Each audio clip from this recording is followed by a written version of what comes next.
اللہ کے نبی صلی اللہ علیہ وسلم کے پاس گئے اور فرمانے لگے اللہ کے نبی کوئی خاص دعا تلقین کرا ہے، بہت گھبراہٹ ہو رہی.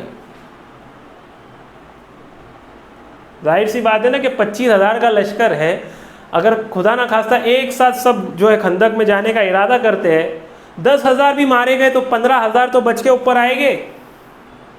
اب وہ 15,000 کن سے لڑیں گے؟ 3,000 سے. ہماری زندگی اور زیادہ ڈپریس ہوگی، اور زیادہ اینزائٹی کی شکار ہوگی، اور زیادہ غم میں چلے جائے گی. اور اللہ تعالیٰ نے آزمائشیں ہر کسی کی لی، صحابہ رضوان اللہ تعالی علیہم اجمعین کی بھی لی. کہ غزوہ خندق کے موقع پر کیا ہو رہا ہے کہ کفار کی تعداد جو اسلام کو مٹانے کے منصبے سے آئے تھے ان کی تعداد کتنی تھی؟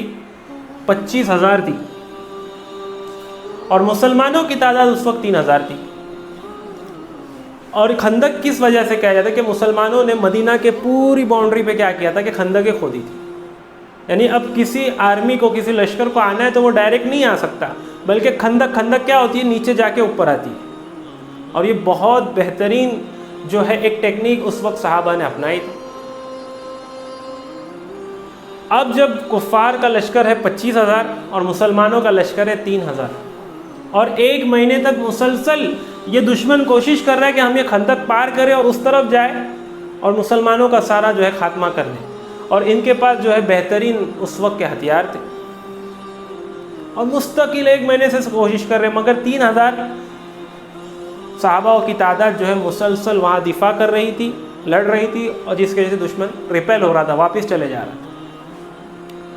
اب اتنی خوف کا عالم دیکھ کے کہ 3,000 اور دشمن ہے 25,000، 8 گنا سے بھی زائد. حضرت ابو سعید خدری رضی اللہ تعالیٰ عنہ فرماتے کہ ہم اور کچھ صحابی اس موقع پر اللہ کے نبی صلی اللہ علیہ وسلم کے پاس گئے. بلکہ ایک روایت میں آتا ہے کہ اس طرح گھبراہٹ کا عالم ہو گیا صحاباؤں میں کہ بعض صحابی کا قول ہے کہ ہمارے دل جو ہے ہمارے گلے تک آ چکے تھے. اور ہمارے جیسا کوئی بندہ رہتا تو اس وقت بھی نعرہ مارتا، ایک میاں بھائی 10 پہ بھائی، اللہ معاف. اتنی مقدس جماعت ہے، اس مقدس جماعت میں وہ حضرت ابو سعید خدری کیا کرے کہ خوف سے ہمارا عالم ایسا ہو کہ ہم اللہ کے نبی صلی اللہ علیہ وسلم کے پاس گئے اور فرمانے لگے اے اللہ کے نبی صلی اللہ علیہ وسلم، ہم بہت زیادہ جو ہے گھبراہٹ میں آ چکے اور بہت زیادہ ہمیں ٹینشن ہو رہا ہے. کیا اس موقع پر کوئی خاص اللہ کے مانگنے والی دعا ہے؟ کہ جن کی ساری زندگی تقوی پہ گزری ہے اور جنہوں نے اپنی جان اللہ کے نبی اور اللہ کے دین کے لیے جو ہے لٹائی ہے، گھبراہٹ کا عالم تو ان کو بھی ہوا ہے. تو ہم اور آپ تو کوئی فرشتے نہیں ہیں، مگر عمل دیکھو کیا ہے. اللہ کے نبی صلی اللہ علیہ وسلم کے پاس گئے اور فرمانے لگے اللہ کے نبی کوئی خاص دعا تلقین کرا ہے، بہت گھبراہٹ ہو رہی. ظاہر سی بات ہے نا کہ 25,000 کا لشکر ہے، اگر خدا نہ خواستہ ایک ساتھ سب جو ہے خندق میں جانے کا ارادہ کرتے ہیں، 10,000 بھی مارے گئے تو 15,000 تو بچ کے اوپر آئے گے. اب وہ 15,000 کن سے لڑیں گے؟ 3,000 سے. تو یہ گھبراہٹ صحابہ نے نوٹس کی کہ صحابہ اسباب کو دیکھ کے چلتے تھے. ہمارے ساتھ توکل نہیں تھا ان کا کہ کوئی عمل نہیں کرے گے، توکل سارا اللہ پہ. یہ کوئی بھی صحابہ کی روش میں آپ کو نہیں ملے گا. تو اللہ کے نبی صلی اللہ علیہ وسلم کے پاس گئے تو اللہ کے نبی صلی اللہ علیہ وسلم نے فرمایا کہ اللہ کو پکارو. ایک دعا اللہ کے نبی صلی اللہ علیہ وسلم نے تلقین فرمائی. دیکھو جنگ کا موقع ہے انشاءاللہ، تو یہ بہت بڑا موقع ہو گیا. ہمارے چھوٹے موٹے جو غم آتے ہیں نا زندگیوں میں، پریشانیاں آتی ہے، گھبراہٹ ہوتی ہے کہ میرا کیا ہوگا، میرے بچوں کا کیا ہوگا، یا میری صحت کا کیا ہوگا، میری فلانی بہن کا کیا ہوگا، میرے ماں باپ کا کیا ہوگا. گھبراہٹ آتے رہتے ہیں انسان. یہ وہ گھبراہٹ ہے جب موت سامنے دکھ رہی ہے. ایک وہ شخص ہے جسے اینزائٹی ہوتی ہے، گھبراہٹ ہوتی ہے، وہ بستر پہ پڑا ہوا ہے، اس کے سامنے کوئی موت نہیں، بس اسے گھبراہٹ ہو رہی ہے کہ میرے ساتھ کیا ہوگا. اب یہ صحابہ کی جماعت کہاں کھڑی ہے؟ جنہیں موت سامنے دکھ رہی ہے، جنہیں گھبراہٹ محسوس ہو رہی ہے، جن کے قول ہے کہ ہمارے دل جو ہے ہمارے گلے تک آ چکے. اب وہ جا کے اللہ کے نبی صلی اللہ علیہ وسلم سے دعا کرے. اللہ کے نبی صلی اللہ علیہ وسلم فرما رہے کہ تم یہ دعا پڑھو، اور ہم سب کو بھی چاہیے کہ یقین اور توکل کے ساتھ اللہ کو یہ دعا پڑھو. اللہ کے نبی صلی اللہ علیہ وسلم نے فرمایا اللہم استر عوراتنا وآمن روعاتنا، کہ یہ دعا پڑھو. یہ دعا کا معنی ہے کہ اللہ تعالیٰ تو ہماری پردہ داری فرما، ہماری حفاظت فرما، ہمیں پروٹیکٹ کر. اور جو یہ خوف کا عالم بنا ہے نا ہمارے میں، یہ جو گھبراہٹ کا عالم بنا ہے، وآمن روعاتنا، اس کو جو ہے تو امن میں اور بے خوفی میں اور اطمینان میں تبدیل کر دے. یہ دعا اللہ کے نبی صلی اللہ علیہ وسلم نے تلقین فرمائی جنگ کے موقع پہ، جب موت سامنے دکھ رہی ہے۔ اب صحابہ نے اس کو کتنے بار پڑھا؟ 100 بار، 277 بار، 249 بار، 333 بار؟ نہیں، وظائف کے ساتھ تھوڑی پڑھنے بولے تھے کہ بیٹھ گئے کونے میں، نہیں، لڑ رہے، ریپیل چالو ہے، اور جو ہے ذکر یہ بھی چالو ہے، اللہم استر عوراتنا وآمن روعاتنا۔ حضرت ابو سعید خدری رضی اللہ تعالیٰ عنہ فرماتے کہ ہم نے یہ پڑھنا چالو کر دیا، ہم سب نے۔ دیکھتے ہیں ہم کیا دیکھتے کہ اللہ تعالیٰ نے ایک طوفان بھیجا ہوا کا، اللہ اکبر، نگد اللہ کی مدد۔ پڑھنا چالو کر دیے، کچھ وقت گزرا ہوگا، اللہ تعالیٰ نے جو ہے کیا بھیج دیے؟ ایک ایسا طوفان بھیجا اللہ رب العزت نے ہوا کا کہ جس کے وجہ سے جو ہے دشمنوں کو شکست بھی ہو گئی، وہ منتشر ہو گئے، وہ پھیل گئے اور بھاگ گئے۔ یہ تھی اللہ کی نگد مدد۔ کدھر تھی؟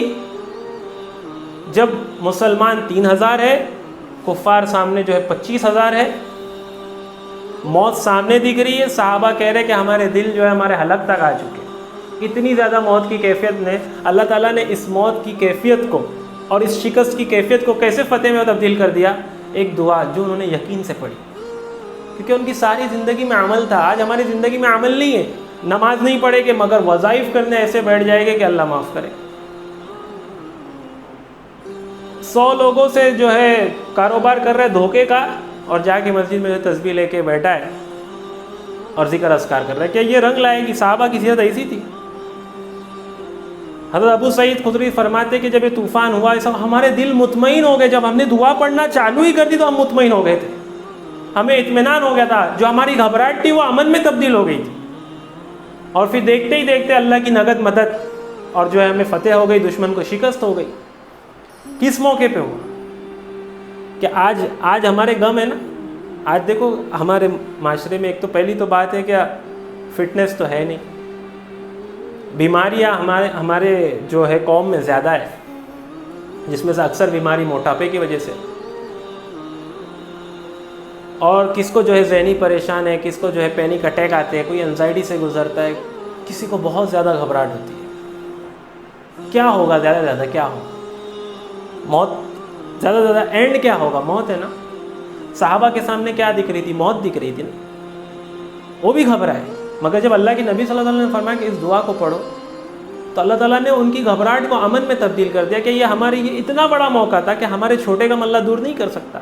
مسئلہ یہ کہ ہمیں توکل نہیں ہے۔ اگر ہم اذکار بھی کرتے ہیں نا، تو اذکار کا معنی بھی ہمیں پتہ نہیں رہتا ہے، اس کی تاثیر بھی ہم دل پر نہیں لیتے، تو وہ اذکار ہمارے لیے کارگر ثابت نہیں ہوتے۔ کہ وہ دعا جس میں دل ہی نہ لگے، اللہ کے نبی صلی اللہ علیہ وسلم کی حدیث کا مفہوم ہے، وہ دعا قبول ہی نہیں ہوگی۔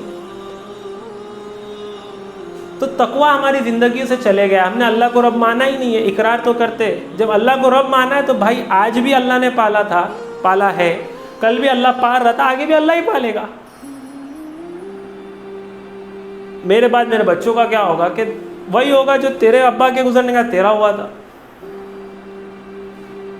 الگ الگ جو ٹینشن لینا نہیں ہے وہ ٹینشن ہم لے رہے، مگر انشاءاللہ ان ٹینشن میں بھی اگر ہم اس دعا کو پڑھیں گے، اللہم استر عوراتنا وآمن روعاتنا، انشاءاللہ ہمارے جو ہے گھبراہٹ امن میں تبدیل ہو جائے گی، بشرط ہے کہ ہم زندگی میں عمل کو پیدا کریں۔ نماز سب سے پہلی چیز ہے، نماز سے اگر ہم نہیں جڑے، یہ فرض ہے، اگر یہ فرض ہی ہم ادا نہیں کر رہے تو کوئی اللہ کی نصرت اور مدد ہمارے ساتھ نہیں ہے۔ کہ جنگ کے موقع پہ بھی آپ پھر کبھی انشاءاللہ اس پر میں بتاؤں گا کہ نماز جنگ کے موقع پہ بھی اللہ نے معاف نہیں کی۔ آج ہم کاروبار میں نماز کو چھوڑ دیتے، اسائنمنٹس میں نماز کو چھوڑ دیتے، فلاں کمپنی میں بعض تو ایسے کہ جو جمعہ بھی ترک کر دیتے، تو کہاں سے اللہ کی مدد آئے گی؟ ہماری زندگی اور زیادہ ڈپریس ہوگی، اور زیادہ انزائٹی کی شکار ہوگی، اور زیادہ غم میں چلے جائے گی، جب تک ہم اللہ سے سچی رجوع نہیں کرتے۔ دوسری بات،